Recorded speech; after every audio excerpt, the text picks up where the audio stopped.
Schweden rüstet auf, denn Russland droht. We're defending democracy, human rights and the Swedish flag. Ja, Schweden ist Mitglied in der Europäischen Union, aber nicht in der NATO. Ein echtes Wahlkampfthema. Soll das Land die historische Bündnisfreiheit aufgeben? Und wie sehen das die Leute hier auf der schwedischen Insel Gottland? Das versuche ich mal rauszufinden.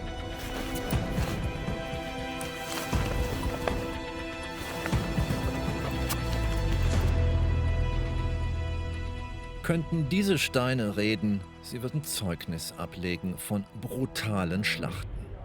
Gottlands Inselhauptstadt Visby war durch die Jahrhunderte begehrte Beute für machthungrige Nachbarn. Wer die Ängste der Gegenwart verstehen will, muss in die Schrecken der Geschichte tauchen. Lars Kruthoff vom Gotland-Museum führt uns durch die blutigen Schatten der Vergangenheit.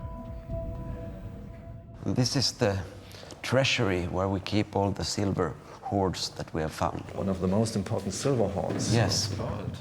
The biggest silver hoard in the world, actually, from this period. Gotland was, of course, very wealthy because of the trade. And that was, of course, also a big reason for people to come here and invade us, to be able to grab the wealth, take the silver. Gotland is geographically positioned in the middle of the Baltic Sea. So leaders, kings, have always tried to invade our island. And this exhibition is about the year 1361, when the Danish king Valdemar Atterdag came with his army and invaded Gotland. Why foreign powers are so interested in taking Gotland? Two main reasons. One of the reasons in the medieval period was that Visby was part of the Hanseatic League, so it was an important trading town. And also, if you want to rule this part of the world, Gotland is a very important place to have. And it's still the same thing today. 1808 eroberten auch die Russen Gottland. Nach 4 Wochen warf Schweden sie wieder raus. Und heute wird Schweden NATO-Mitglied, will Moskau atomare Iskander-Raketen in der russischen Enklave Kaliningrad stationieren. Es gibt Spekulationen, dass Russland Gottland erobern und S-400-Raketen aufstellen möchte. So könnte Moskau das gesamte Baltikum kontrollieren. Russland hat Schweden mit politischen und militärischen Konsequenzen gedroht, falls das Land der NATO beitritt. Ich bin auf der schwedischen Insel Gottland, die liegt mitten in der Ostsee. Und ich frage mich, was die schwedische Regierung tut, damit dieses Stückchen Erde sicher bleibt. Ich habe eine Verabredung mit Soldaten. Geübt wird die Abwehr feindlicher Luftlandetruppen. Die Rekruten trainieren mit scharfer Munition. Ich folge Truppführer Benjamin. Ja, benämnt lådan. Eller öppen på mitt kommando, alternativt till självförsvar. Från Filip Olof i strid med skyttar! Det är uppfattat! Från Filip Olof befinner mig i värnsystemet Sven Josefs. Har varit i strid med skyttar upp till troppstorlek, kan fortsätta försvara terrängen. We are very good at what we do. So, and since we're living here on the island, we are prepared 24/7 if anything happens.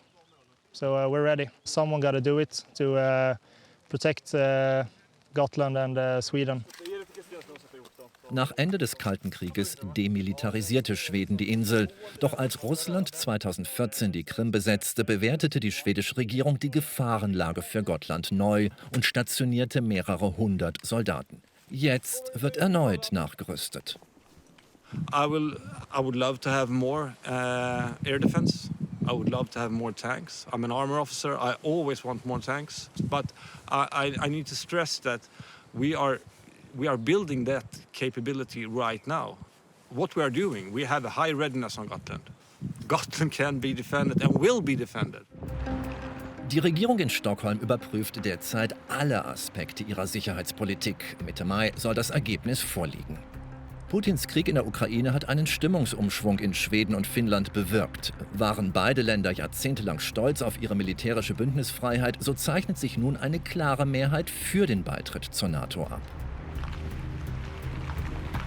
Nachbar Norwegen ist bereits im Bündnis. Nach einem großen NATO-Manöver, an dem auch schwedische Soldaten teilnahmen, schaut Norwegens Regierungschef Støre bei seiner schwedischen Amtskollegin Andersson vorbei. Sie war lange gegen einen NATO-Beitritt. Und heute? Russia issued an alert, a threat towards your government not to join NATO, given the recent developments in the war in Ukraine, are you considering to speed up decision-making to join NATO soon? The thing that we're all fighting for, peace in Ukraine, but also for the European security order. And one central part of that is that it's up to every country to decide by themselves. We make our own decisions and we make it in the speed that we decide ourselves. But NATO membership is not excluded. It is not excluded. We are going to do what we think is best for the safety of Sweden. Starke Wikinger, die sich aus eigener Kraft verteidigen, das traditionelle Selbstbildnis vieler Schweden verblasst. Was hält der außenpolitische Sprecher der Oppositionspartei Moderaterna von der in Artikel 5 des NATO-Vertrages festgelegten Beistandsgarantie? Sir, is Sweden still safe without being member of NATO? No. Why? Because we really need to have the cooperation inside NATO with the Article 5, with common defense planning. So therefore, Sweden is an unsecure nation without NATO. When Sweden will join NATO? Well, I hope that we can have a voting in the parliament already before summer, so we can also join as an incoming country to the Madrid summit in late of June. Can you rule out any kind of military action from the Russian side against the Baltic states, against your state, against Gotland, which is a Swedish island in the Baltics? No, and that is the reasons why we need to join NATO. Ich habe mich zu einem Rendezvous mit Mord in der Tiefgarage ihres Wohnblocks verabredet. Die Hausverwalterin hat die Schlüssel für den Luftschutzbunker. Seit dem Kalten Krieg ist Schweden ein Land der Bunker und die werden jetzt entstaubt. Denn Russland simuliert Luftangriffe auf die Hauptstadt. Det här är då för ventilationen i skyddsrummen och sedan så har vi tunnor bak som är för vatten och för toaletter. Och de här balkarna då, de är för att mellan golv och tak ska de monteras så att det blir stadigare. Der Kalte Krieg ist wieder da, begleitet von diplomatischer Eiszeit zwischen Ost und West und einem Schneesturm auf Gottland, wo ich mich mit dem Chef der Zivilschutzbehörde verabredet habe. Putins Überfall der Ukraine hat auch seinen Arbeitsalltag verändert. We sent out a message to all our managers a couple of weeks ago when the war started that they should be stocking up on vital parts that's needed for our community. It could be medications, fuel, and of course chemicals needed for water management. Die Behörden Finnlands und Schwedens haben Infobroschüren an die Bevölkerung ausgegeben, in denen steht, wie man sich im Kriegsfall zu verhalten hat. This is some basic information what you should do when if Sweden is attacked. Here you have a tick list actually. Yeah, this is a tick list. You need potatoes, cabbage, carrots, eggs at home, for instance. Of course, heating and communication. You should have a radio. Liedermacher Bo Alberts nimmt mich mit zu seinem Tonstudio. Neulich hat er bei einem Benefizkonzert für die Ukraine gesungen. Bo kennt die Menschen auf Gotland. Wie reagieren sie auf die Drohung aus Moskau? Warum wollen die meisten jetzt doch in die NATO? You're frightened if you stand alone, you can be attacked. That's of course.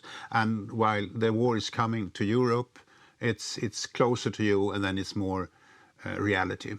And the other thing is that if someone says to you that you're not allowed, it makes you persistent. Okay, if you say we're not allowed, we're gonna do it. Bo Alberts ist eine Art singender Philosoph des Alltags.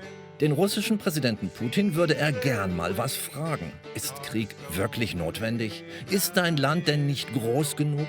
Die Menschen brauchen inneren Frieden, glaubt Bo. Dann gäbe es keinen Krieg. Nirgendwo. Rolling on to the shore.